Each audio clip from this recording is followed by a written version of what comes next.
Welcome to our channel. हाजिर हूँ मैं एक नया अपडेट लेकर।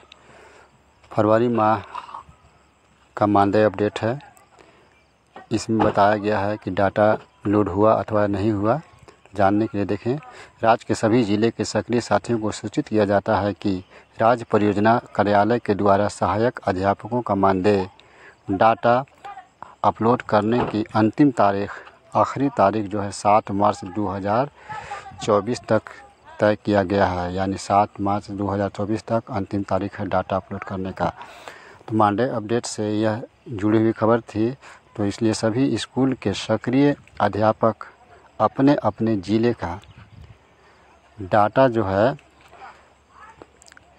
उपयुक्त जरिए द्वारा, उपयुक्त माध्यम से अपलोड कराने की सुनिश्चित करेंगे, ताकि समय पर मानदेय प्राप्त हो सके, मानदेय की प्रक्रिया पूरी की जा सके, ताकि आने वाले त्यौहार होली को खुशी खुशी मनाया जा सके। Thank you for watching.